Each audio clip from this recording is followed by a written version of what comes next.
They say you should never reveal all your cards at once. For 8 long years, I've lived by that rule, letting everyone think I was a struggling nobody. Even my wife, Sophia, the woman I thought I loved, had no idea who I really was. And that night, sitting on the corner of our leather sectional, sipping a glass of water like I didn't have a care in the world, I let them laugh. Sophia, with her flawless curls and that gleaming pearl necklace I bought her, was in her element. She loved playing hostess, especially to her circle of friends.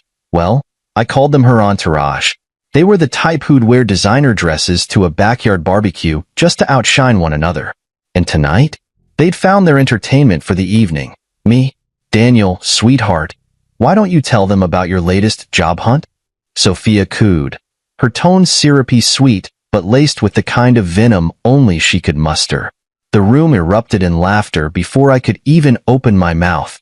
It wasn't the first time she'd done this, used me as the punchline to her jokes, but tonight she was really going for it. Maybe the new champagne had given her courage. Her best friend, Melissa, chimed in next. Honestly, Sophia, you're so patient. If my husband couldn't hold a steady job, I don't know what I'd do. I mean, it's not like Daniel's even trying, right? She gave me a look that could cut glass, and I forced a weak smile. That's the thing about playing a role. You have to commit, even when it stings. Inside, I wanted to laugh in their faces, to tell Melissa that her position as head of marketing was courtesy of me. I could see the resignation letter sitting in my drafts folder with her name on it. But I didn't. Not yet. Sophia leaned back, swirling her wine. Oh, Melissa, don't be too hard on him. At least he knows his way around the kitchen. The man makes a mean spaghetti, and someone has to do the dishes around here. More laughter. Even the husbands joined in, their chuckles bouncing off the vaulted ceilings of the house I paid for. The house they thought belonged to Sophia, courtesy of her supposed financial contributions. Funny how none of them noticed the cracks in her story. Did they think her part-time charity work funded this marble-floored palace? Or the luxury cars parked out front? No, but they believed what they wanted to believe because it was easier. And I let them. Sophia wasn't done yet, though. Remember that one time Daniel thought he could be a consultant? Oh, darling, you spent months preparing for that interview, didn't you? What was the company called again? Oh, right, Summit Innovations. They didn't even call him back? She erupted into laughter, clutching her sides like it was the funniest thing she'd ever heard. That one hit close. She didn't know it, but that interview wasn't what she thought. It had been my routine quarterly check-in, an undercover review to ensure my managers were doing their jobs. I sat across the table from my own hiring team that day, silently judging them while they judged me. It was my way of keeping things in check, and now, my own wife had turned that into a joke. The rest of the night passed in a blur of cruel remarks, shared glances, and clinking glasses. They didn't see the way my grip tightened around my drink or notice the fire building behind my calm expression. That's the funny thing about people like them. They assume the quiet ones are weak. But weakness isn't silence. Weakness is thinking your throne is secure when it's built on lies. Eventually, Sophia waved me off to the kitchen, saying, "Be a dear and get us another bottle, won't you?" I stood and did as she asked, my face a mask of quiet submission. But as I walked away, I caught the words she whispered to Melissa. Honestly, I don't know how much longer I can do this. A man without ambition is just embarrassing. Embarrassing. That's what she called me. I felt the heat rising in my chest, but I swallowed it down. That night wasn't about reacting. It was about remembering. Every word they said, every laugh they shared, was fuel for what was to come. As I stood in the kitchen, uncorking another bottle of champagne I'd bought, I glanced at the clock. It was 9:47 p.m. Less than 12 hours until the board meeting. Less than 12 hours until their world came crashing down. Let them laugh tonight, I thought, because tomorrow, none of them would have anything to laugh about. I returned to the living room, placing the bottle on the coffee table like a dutiful husband. Sophia barely acknowledged me, too busy telling the room about her latest spa day. I sat back down, taking my place in the corner, invisible and insignificant in their eyes. But inside, I was smiling. Let them mock me. Let them think I'm nothing. Because when the clock struck 9 the next morning, they'd learn the truth. The man they belittled wasn't just their equal. He was their boss. It wasn't the first time Sophia had embarrassed me in front of her friends, but this night was a masterpiece of cruelty. She wasn't just hosting. She was putting on a show. Every smile, every joke, every exaggerated story was designed to put her on a pedestal and me 6 feet under. "Melissa," she began, swirling her wine like she was born holding a glass of vintage. "You should have seen Daniel last month. He came home so excited. He thought he'd found the perfect job listing." She leaned forward like she was sharing some scandalous secret. "He spent 3 hours on the application, pouring his heart and soul into it. And guess what?" She paused, grinning like a Cheshire cat. "They didn't even bother sending him a rejection email." The room erupted in laughter. I sat there, my face a carefully composed mask, nodding along like I was part of the joke. Inside, I was calculating. Every laugh, every insult. This wasn't just about me anymore. Sophia's friends were executives, middle management, and department heads at my company. They were the very people who prided themselves on being at the top, blind to the fact that their careers hung on the decisions of the man they were mocking. Sophia was relentless. She crossed her legs, flashing her Louboutins, the ones I bought, and gestured dramatically. "Honestly, I've tried everything to help him, you know? I even suggested he try barista work at the cafe down the street. At least he'd get tips." More laughter. Even the husbands joined in, clinking their glasses in agreement. For a moment, I considered saying something. I could have told them that cafe was one of many businesses I'd acquired under a shell company, that the very job she mocked was in a building I owned. But I stayed quiet. Timing was everything, and tonight wasn't the night to shatter their illusions. Sophia's smile widened as she turned her attention back to me. "What do you think, Daniel? Maybe you should listen to me for once." Her tone dripped with condescension, as if I were a child who'd wandered into an adult conversation. I shrugged, keeping my voice calm. "Maybe you're right. I'll look into it." She wasn't expecting that. I could see it in her eyes.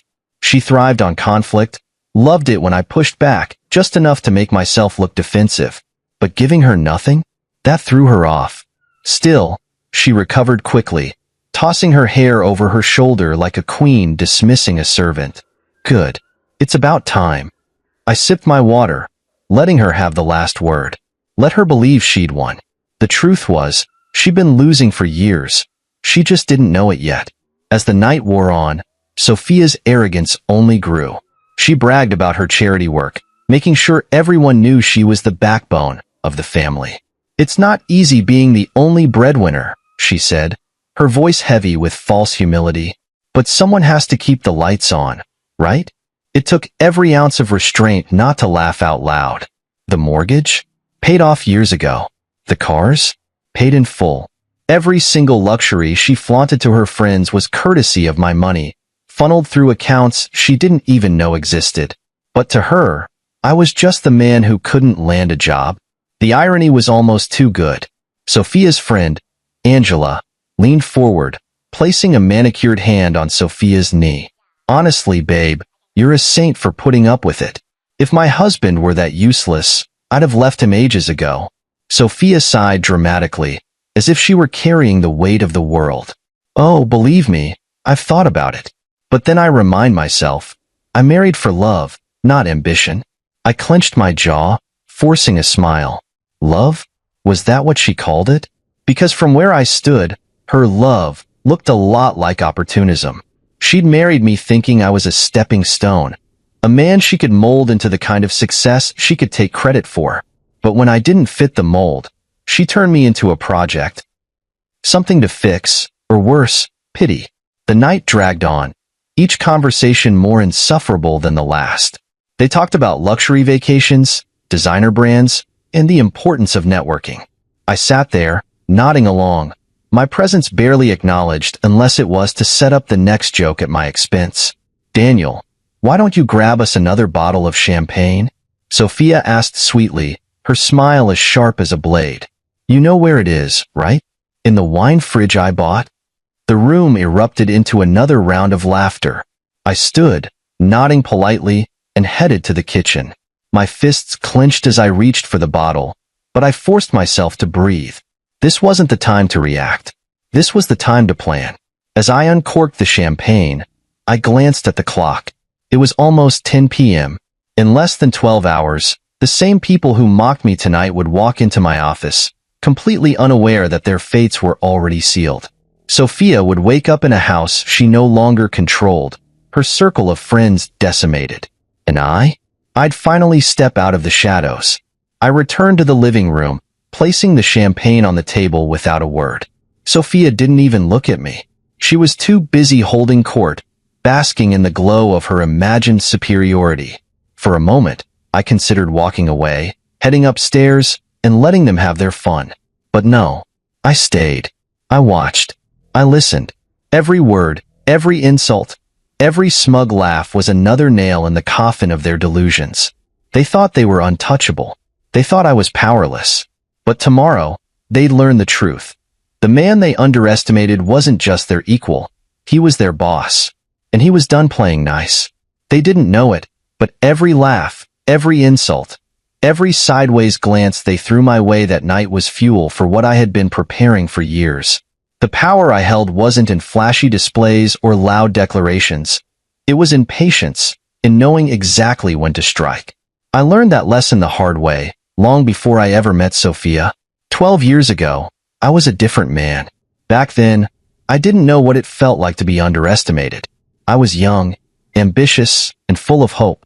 My father ran a small electronics business, a family legacy he poured everything into. We weren't wealthy, but we were proud. That pride crumbled the day corporate raiders came in, bought the business for pennies, and dismantled it overnight. I'll never forget the look on my father's face when they shut the doors for good.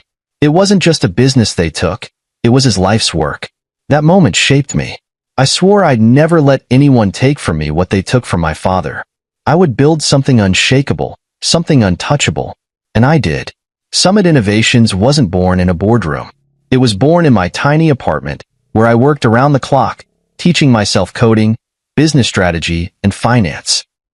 I started with small contracts, fixing software bugs for local companies, and used every dollar I earned to reinvest in my dream. By the time I was 28, Summit was growing faster than I could have imagined. By 30, it was a powerhouse. And by 35, it was a global leader. But success comes with its own challenges. The bigger you get, the more vultures circle. I'd already had 3 relationships implode by the time I met Sophia. Each one ended the same way. They saw my success as a golden ticket, something they could latch onto and ride to an easier life. So, when I met Sophia, I made a choice. I wouldn't let her see the real me. Not yet. When we met, I was in the middle of a corporate acquisition. I just finalized a deal worth millions. But I walked into that charity gala dressed in a suit I'd had for years, and drove a car that wouldn't have looked out of place in a used lot. Sophia caught my eye instantly. She was beautiful, confident, and magnetic. But what stood out most was how she treated me. When she thought I was just a struggling consultant, she was sweet, supportive even. She told me, "You'll find your place, Daniel. Just keep trying." I believed her. I thought maybe, just maybe, she was different. We dated for a year before I proposed.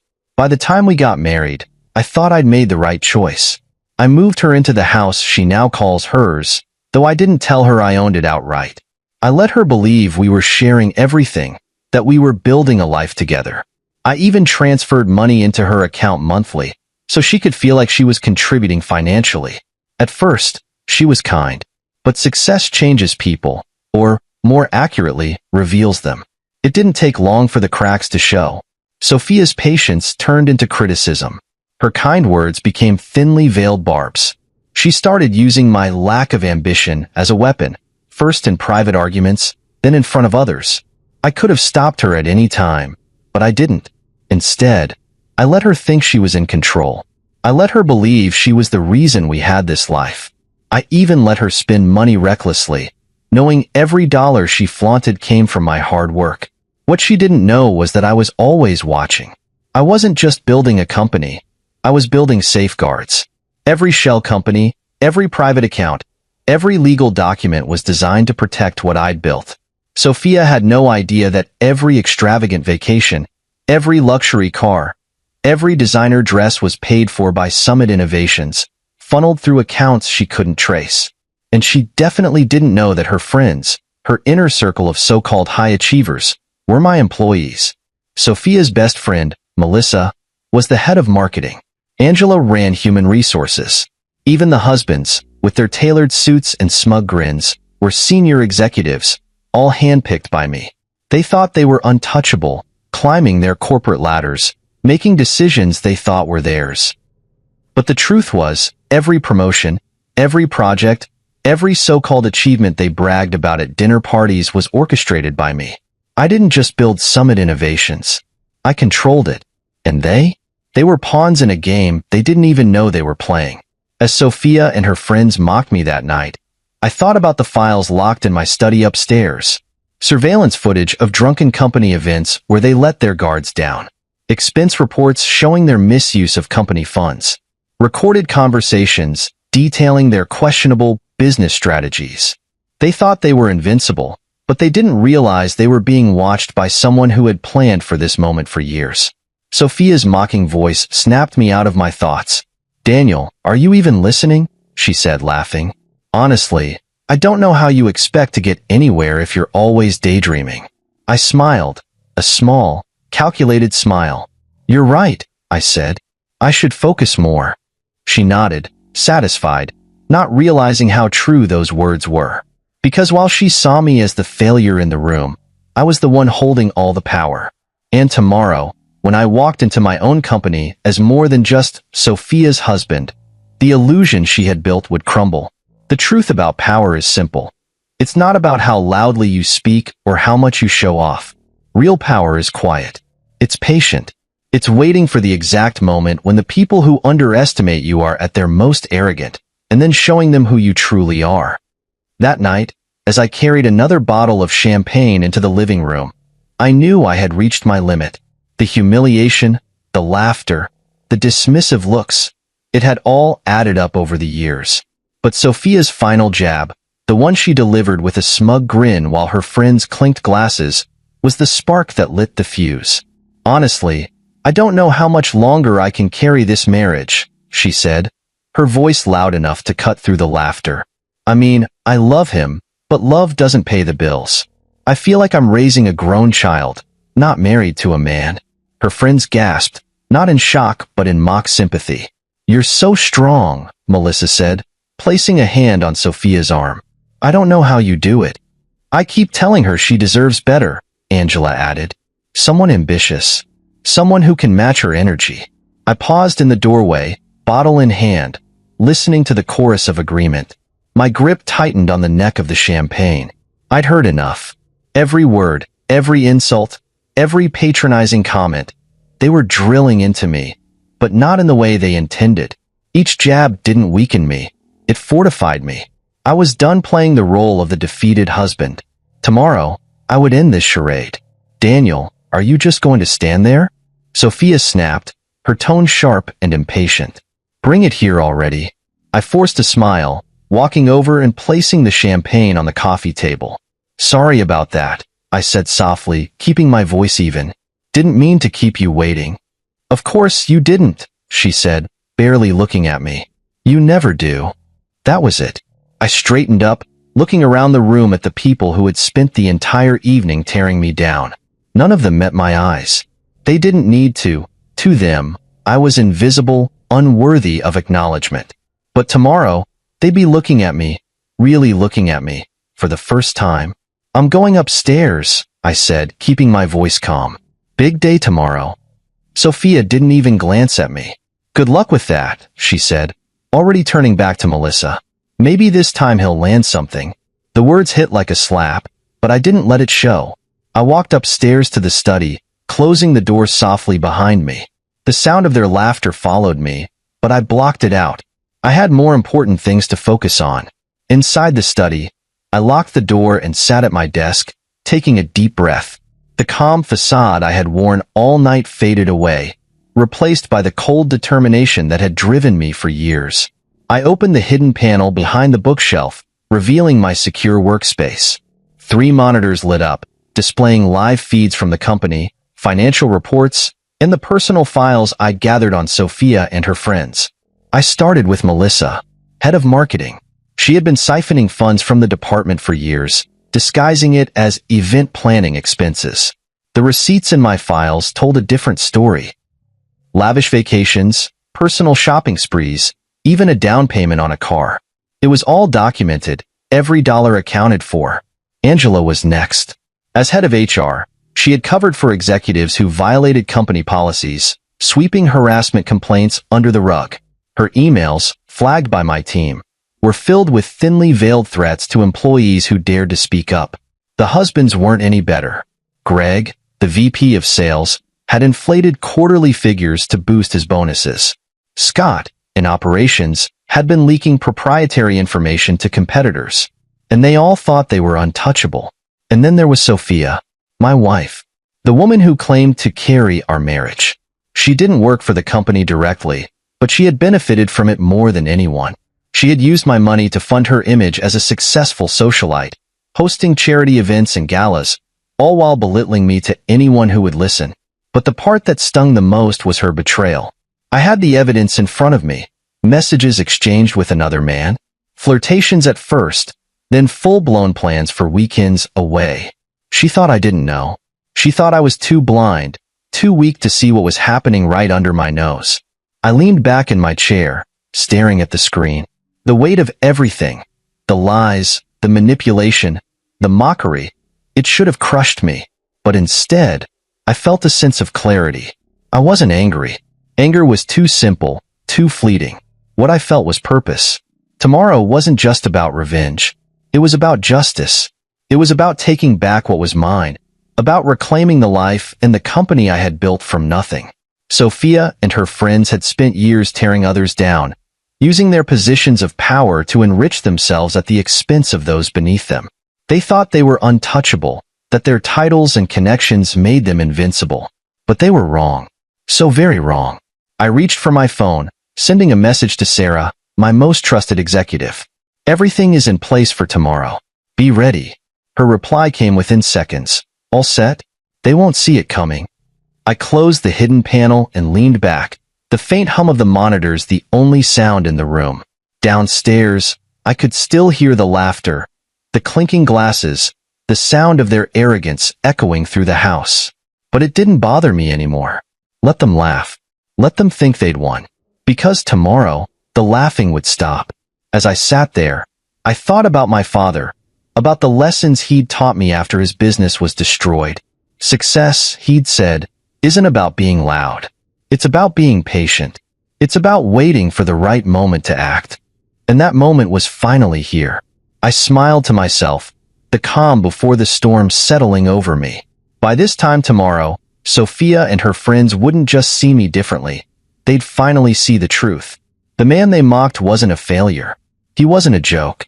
He was their boss. The morning of the reckoning began like any other, but for me, it was far from ordinary. The house was eerily quiet as I dressed in a tailored navy suit, one of the few indulgences I kept tucked away for occasions like this. Sophia was still asleep, her careless confidence evident in the way she sprawled across the bed, oblivious to what was coming. For years, I'd let her believe she was in control, but today, I was taking it all back. At exactly 6 a.m., I left the house, stepping into a black town car waiting outside. My driver, Charles, nodded as I slid into the back seat. He didn't ask questions. He never did. But there was a flicker of curiosity in his eyes when he noticed my unusually polished demeanor. "To Summit Headquarters," I said simply. He nodded and pulled away, the hum of the engine steadying my nerves. My phone buzzed with a message from Sarah, my most trusted executive and one of the few people who knew the truth about me. "Sarah, boardroom ready. Security briefed. Documentation finalized." Me, "Perfect. Be sure the legal team is on standby." "Sarah, they've been briefed. Good luck." Luck wasn't a factor anymore. Everything had been meticulously planned, every detail accounted for. I leaned back in my seat, watching the city wake up around me.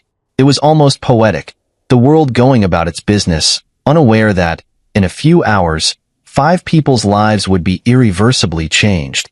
When I arrived at the office, I entered through the private service entrance. It was one of many perks that came with being the CEO of Summit Innovations, though no one had ever seen me use it. That's how I liked it. Staying in the shadows, observing from a distance, letting my carefully chosen executives think they were running the show. But today, I wasn't staying in the shadows. Sarah was waiting for me in the security office. She handed me a visitor's badge with a faint smirk. Angela Martinez, it read, the fake name I used whenever I needed to go undercover within my own company. Everything is set, she said, motioning to the monitors displaying live feeds from various parts of the building. Your wife's friends are already here. Morning meetings are underway. I glanced at the screens, watching as Melissa, Angela, Greg, and Scott arrived one by one, laughing and chatting as if it were just another day. They had no idea what awaited them. Make sure the security team knows not to intervene unless instructed, I said. I don't want any disruptions. Sarah nodded. Understood. What about your wife? Sophia. My stomach tightened at the thought of her. She wasn't part of the corporate takedown, not directly. But what I had planned for her was just as thorough. She'll know soon enough, I said, brushing off the thought. Focus on the task at hand. At precisely 8:45 a.m., I took my position in the lobby. Dressed in my unremarkable disguise, I watched as the day's players arrived. Melissa breezed in first, her head held high, barking orders into her phone. Angela followed closely behind, pausing to greet the receptionist with a hollow smile. Greg and Scott arrived together, laughing about a round of golf they'd played the weekend before. They didn't notice me sitting there, flipping through a copy of Summit's annual report like a nervous job candidate. That was the beauty of staying invisible. They never looked twice.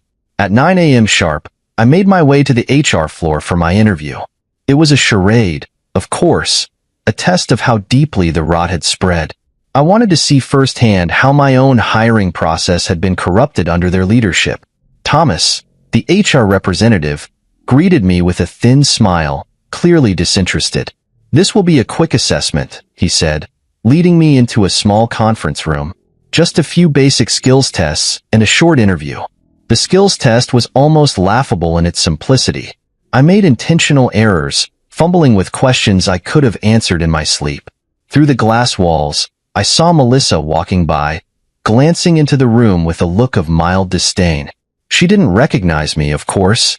To her, I was just another nobody wasting her company's time. Thomas reviewed my work with a barely concealed smirk. Well, he said, his tone condescending, this is interesting. Let's move on to the interview. The panel interview was worse. 3 middle managers sat across from me, their expressions dripping with boredom. They fired off generic questions, barely listening to my answers. At one point, one of them leaned back in his chair and checked his phone mid-sentence. By the time it ended, I had more than enough evidence. The culture they had cultivated was rotten to its core, dismissive, arrogant, and completely detached from the values Summit Innovations was built on. At 10:15 a.m., I made my way to the executive conference room. It was time for the main event. Through the partially open door, I could hear them laughing, their voices carrying the same smug tone I'd endured the night before. You should have seen her face during the interview, Melissa was saying. She looked like she hadn't touched a computer in years. Oh, that's classic, Angela replied, her voice thick with amusement. No wonder HR keeps rejecting people. Where do these applicants even come from? My hand tightened on the doorknob, but I didn't hesitate. I stepped into the room, letting the door close behind me with a soft click. Their laughter died instantly as they turned to face me. I could see the confusion in their eyes, the flicker of recognition as they tried to place me. Actually, I said, my voice steady and deliberate. I think it's time we had a real conversation. Melissa blinked, her brow furrowing. Who are you, and what are you doing here? I smiled, taking a seat at the head of the table, the seat that had always been mine. I'm Daniel Carter, I said, CEO of Summit Innovations. And as of this morning, your boss. The room fell silent, their faces a mix of shock, disbelief, and fear. I leaned back in my chair, letting the weight of my words sink in. Let's begin. The silence in the room was deafening, broken only by the faint hum of the air conditioning. Melissa's confident smirk faltered first, giving way to confusion and then panic. Angela looked as if she'd seen a ghost, while Greg and Scott sat frozen, their bravado evaporating as realization crept in. I let the tension build, savoring the moment. They didn't know whether to laugh, cry, or beg for forgiveness. Melissa recovered first, or at least tried to. "Is this some kind of joke?" she said, her voice trembling slightly. "You? The CEO? That's impossible." "Impossible?" I leaned forward, folding my hands on the table. "Melissa, you've worked at this company for 6 years, and in all that time, you've never thought to question who signs your paychecks. You never bothered to wonder who approved your promotions or overlooked your creative accounting practices. But let me assure you, it's not only possible, it's the truth." I pulled out my phone and tapped the screen. Instantly, the monitors on the walls flickered to life, displaying Summit Innovations' original incorporation documents. There, in bold print, was my name, Daniel Carter, founder and CEO. Beneath it was my photo, a younger version of me, smiling confidently, the same man who now sat at the head of the table, watching their world crumble. "I built this company from the ground up," I said, my voice steady but sharp, "long before any of you were here. Every policy, every division, every success you've taken credit for, it all started with me." Angela's mouth opened and closed like a fish out of water. But you're," she stammered, struggling to find the words. "Ain't nobody?" I finished for her. "A man who couldn't even land an entry-level position? That's what you all thought, isn't it? That I was just Sophia's failure of a husband, clinging to the scraps of her so-called success." Greg finally found his voice, though it was shaky at best. This has to be a mistake. There's no way you've been running things. We would have known." "Would you?" I raised an eyebrow, tapping my phone again. The monitors now displayed a series of emails, financial reports, and surveillance footage. Each file was damning, a testament to their years of misconduct. "You were too busy inflating sales figures, covering up harassment complaints, and funneling company money into your personal accounts to notice who was really in charge." Scott, usually the loudest of the group, sat pale and silent. I turned my attention to him. "Scott, tell me, how's your golf game? Still playing on company time? Using the Summit corporate card to cover your rounds?" His jaw dropped, but no words came out. "And Greg," I continued, turning to the man next to him, "those quarterly sales bonuses you've been bragging about at every dinner party? They're based on fraudulent reports. I have every fabricated number right here." I gestured to the monitors. "Would you like me to show the board?" Greg slumped in his chair, his hands covering his face. Angela tried a different tactic. "Look, Daniel, Mr. Carter. This has been a misunderstanding. I've always respected you. I mean, the company. And if there's anything we can do to fix this..." I cut her off with a cold smile. "Fix it?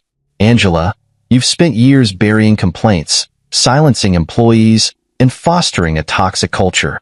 You didn't respect anything except your own comfort." Melissa, ever the opportunist, leaned forward, her tone pleading. "Daniel, we didn't know. If we'd known, we never would have." "Mocked me?" I said, my voice rising slightly. "Laughed at me? Treated me like dirt in my own house?" I stood, planting my hands firmly on the table. "Ignorance isn't an excuse. You didn't know because you didn't care to know. You thought I was beneath you. And now, you'll face the consequences." I tapped my phone one last time, and the screen behind me changed again. This time, it displayed their termination letters, each one signed and dated. "Effective immediately, you're all fired. Your access to company accounts and systems has been revoked. Security is waiting outside to escort you off the premises." "No, no, no," Greg muttered, shaking his head. "You can't do this." I locked eyes with him. "I just did." Angela stood abruptly, her chair screeching against the floor. "This is outrageous. We'll sue." You'll what?" I snapped, cutting her off.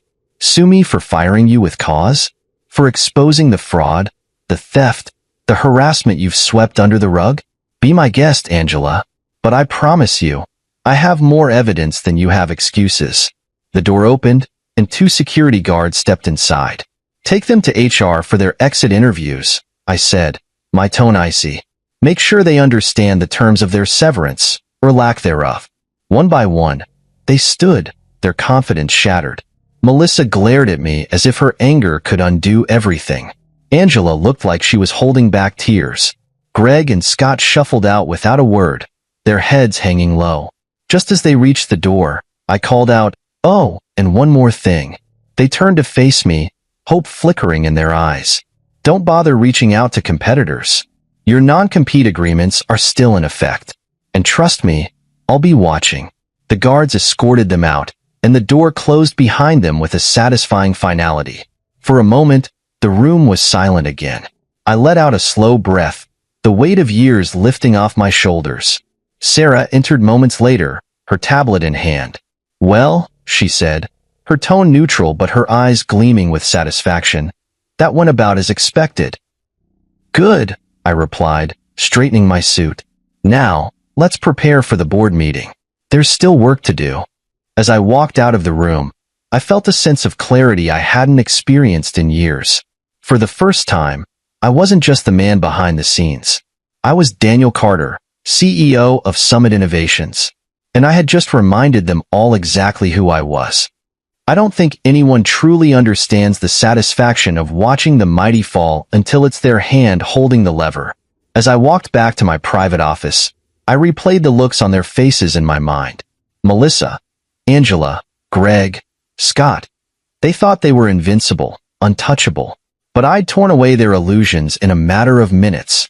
And now, it was time for the aftermath.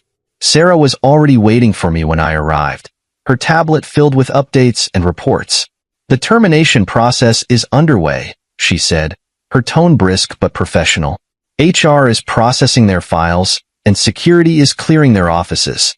Melissa tried to call someone from the marketing team on her way out, but we've already disabled her phone and email access. I nodded, sitting behind my desk. "Good. Make sure all communications are monitored.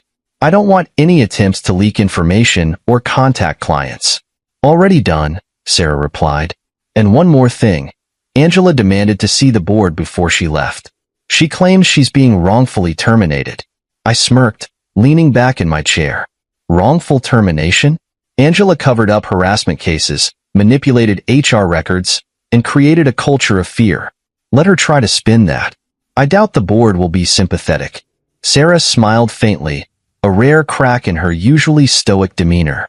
"I didn't think so, but I figured I'd let you know." By noon, the fallout was well underway.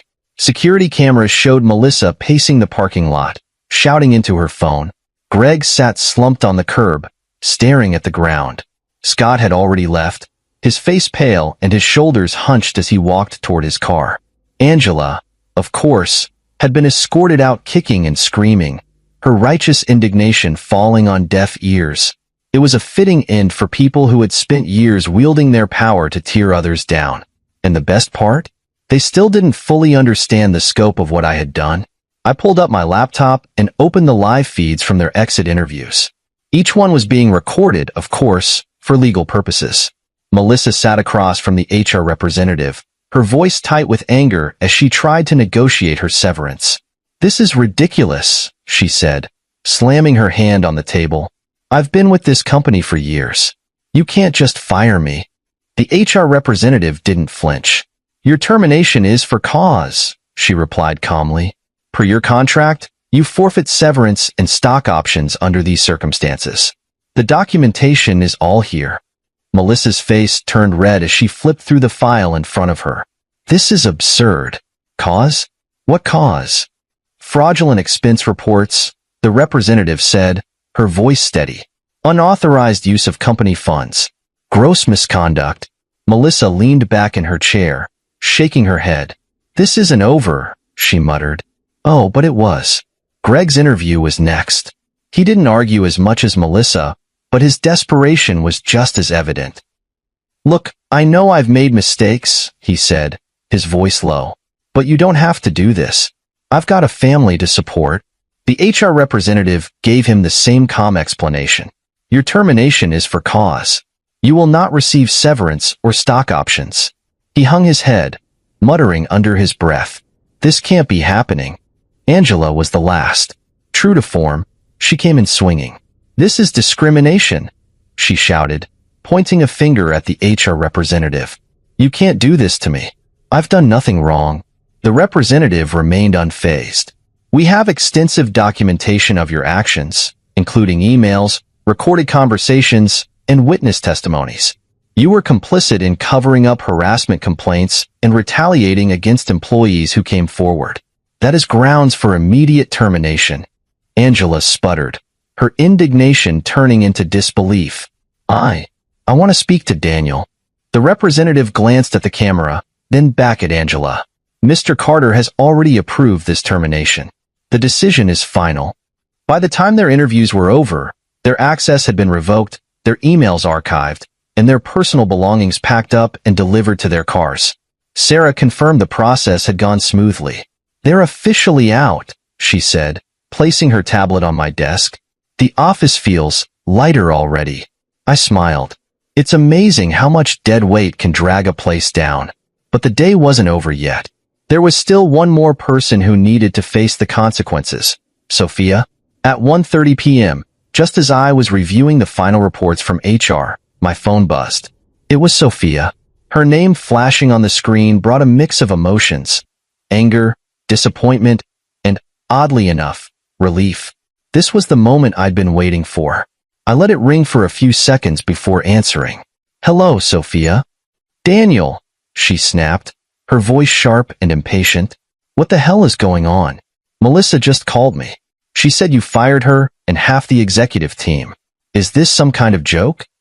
No joke, I said calmly. Melissa, Angela, Greg, and Scott were all terminated this morning. It was a long time coming. There was a beat of silence on the other end of the line. You can't do that, she said finally, her voice trembling. They're your employees, my friends. You had no right. No right? I leaned back in my chair, the faintest hint of a smile tugging at my lips. Sophia, I own the company. I have every right. Her sharp intake of breath was almost satisfying. What are you talking about? For 8 years, I've let you believe I was just some aimless, unemployed husband. But the truth is, I built Summit Innovations from the ground up. Every decision, every success, every dollar you've spent came from me. And now, I've finally taken out the trash. You lied to me, she whispered, her voice breaking. No, I said coldly. You lied to yourself. And now, you're about to see what happens when the truth finally comes out. I hung up, leaving her in stunned silence. There was more to say, much more. But that conversation could wait. For now, I had a company to run. When Sophia stormed into the Summit Innovations headquarters later that afternoon, the receptionist didn't even have time to stop her. She marched past the front desk and headed straight for the executive suite, her heels clicking angrily against the polished floors. I was waiting for her, seated calmly at my desk, reviewing the final files from the day's terminations. The door burst open, and there she was, my wife, looking every bit the picture of indignation, her perfectly styled hair, her designer handbag swinging in her hand, and the fury in her eyes might have intimidated someone else. Not me. Daniel, she said, her voice sharp and demanding. What in the world is going on? I didn't look up immediately. I took my time, finishing the last line of a report before closing the folder and setting it neatly on my desk. When I finally met her gaze, I spoke with deliberate calmness. Good afternoon, Sophia. What brings you here? What brings me here? She repeated, her voice rising. I just got a call from Melissa, crying hysterically, telling me you fired her, and Angela and Greg and Scott. You've lost your mind. I leaned back in my chair, steepling my fingers. Have I? Or have I finally decided to clean up the mess they've made of my company? Sophia blinked, caught off guard by the words. Your company? She scoffed, shaking her head. What are you talking about? Summit isn't yours. It is, I said, my voice steady. It always has been. For a moment, she was silent, the weight of my statement sinking in. Then she laughed, a bitter, disbelieving sound. This is some kind of joke, right? You're trying to, what? Scare me? Humiliate me? I stood, walking around the desk and stopping just a few feet from her. Do you remember the house we live in, Sophia? The one you've always called our home? I paid for it, outright. And the cars, the trips, the charity galas. You thought your part-time work covered all that? No. Every luxury you've ever flaunted was funded by Summit Innovations. My company. Her face paled, and her hand tightened around her handbag. You're lying. Am I?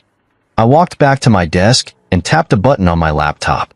The monitor on the wall behind me lit up, displaying the incorporation documents for Summit Innovations, complete with my name as founder and CEO.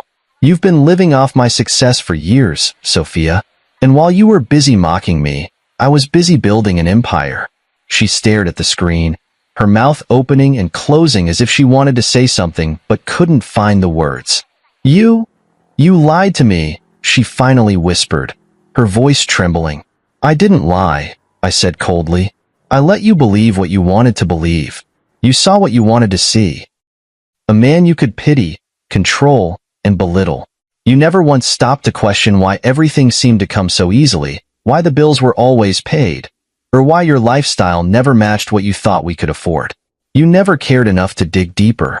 Her eyes filled with tears, not of remorse, but of anger. You humiliated me in front of my friends. You destroyed them. I raised an eyebrow. Destroyed them? No, Sophia. They destroyed themselves. Melissa was stealing from the company. Angela covered up harassment complaints. Greg falsified sales figures, and Scott leaked proprietary information to competitors. They weren't your friends. They were parasites. Just like you. The word hit her like a slap, and for a moment, I thought she might scream. Instead, she straightened her spine, trying to reclaim some shred of dignity. You've gone too far, Daniel, she said, her voice icy. You think you can just humiliate me like this? You'll regret it. I let out a short laugh. Regret it? Sophia, for years, I've endured your mockery, your condescension, and your utter lack of respect. You made me the punchline of your jokes, parading me around as a failure while you basked in a life I built. The only thing I regret is not doing this sooner. Her anger boiled over then. You can't do this to me, she hissed. We're married. I'm entitled to half of everything.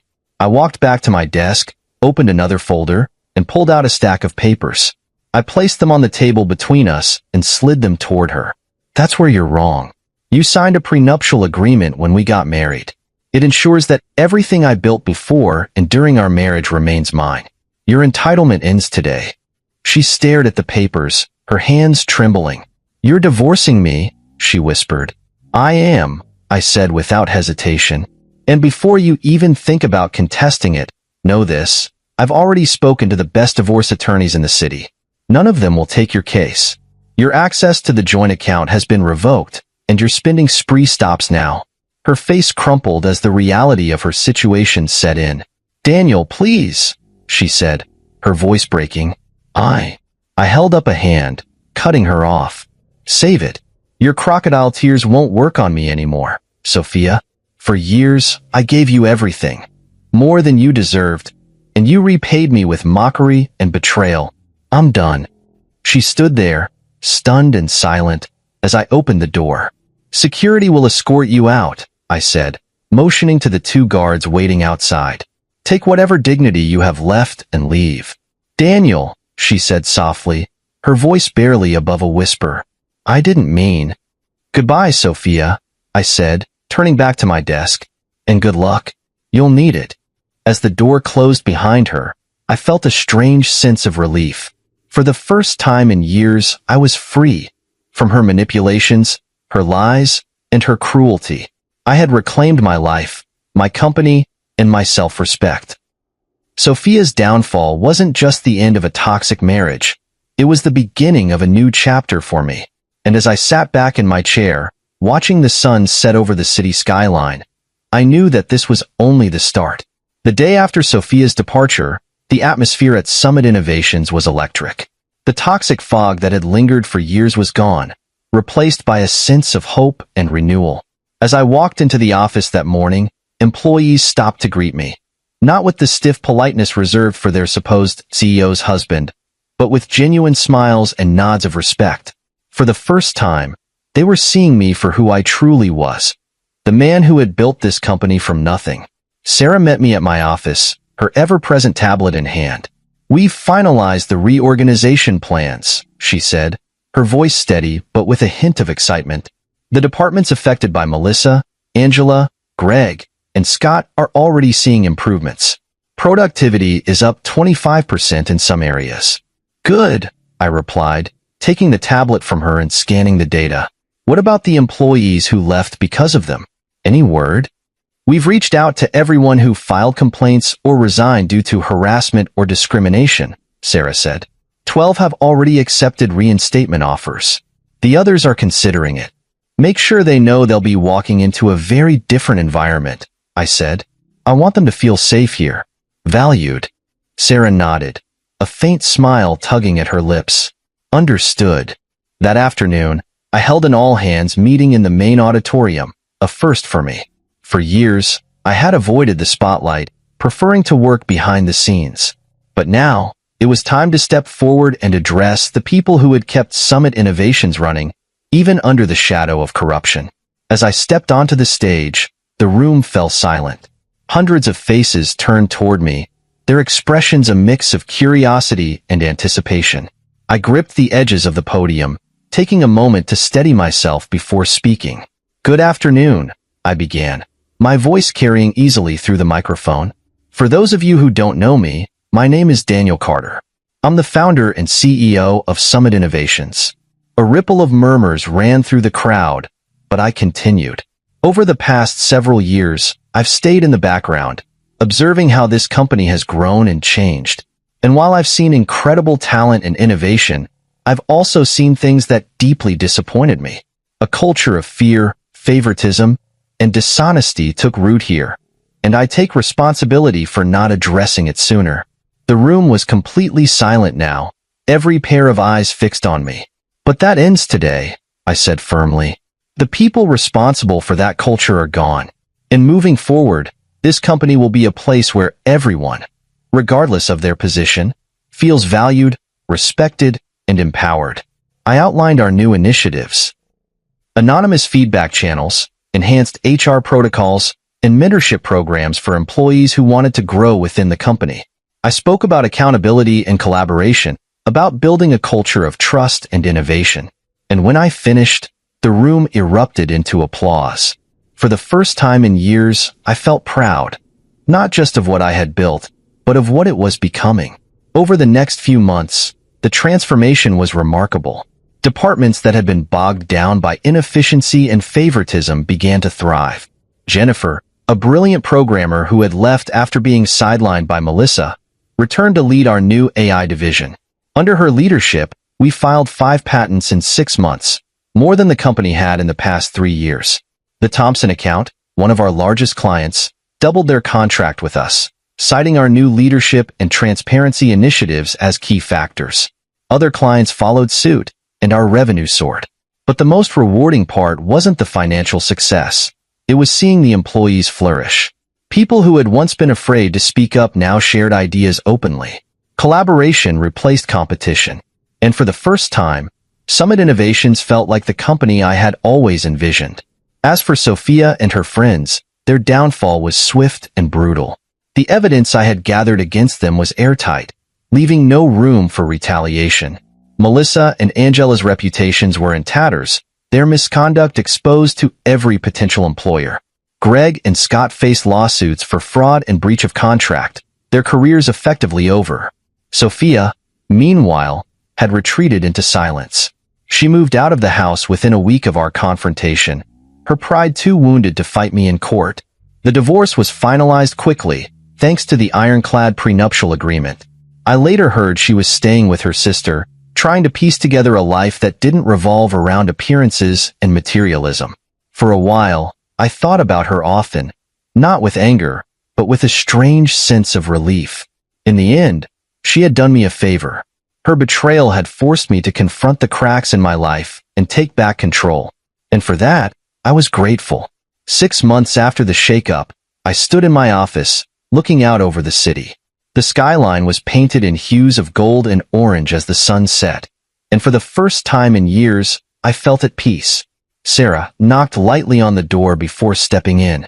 "Final numbers are in," she said, handing me a report. "Profits are up 60%. Employee satisfaction is at an all-time high, and the mentorship program has a waiting list." I smiled, setting the report down. "It's amazing what people can accomplish when you get rid of the dead weight." Sarah chuckled softly. "There's one more thing," she said. "The press is still asking for an interview. They want to know how you managed to pull off such a perfect transformation." I shook my head. "Let the results speak for themselves. I'm not interested in publicity." She nodded, turning to leave, but paused at the door. "Any regrets?" she asked, her tone softer than usual. I thought about it for a moment. About Sophia's mockery, the betrayal of her friends, and the years I had spent hiding in the shadows. But then I thought about the company we had rebuilt, the people who were thriving, and the future that lay ahead. "No," I said finally. "No regrets. Just lessons." In the end, revenge wasn't about destroying what was broken. It was about rebuilding something better. And as I stood there, watching the city lights flicker on one by one, I knew that Summit Innovations wasn't just a company anymore. It was a symbol of resilience, redemption, and the power of starting over. And I was ready for whatever came next.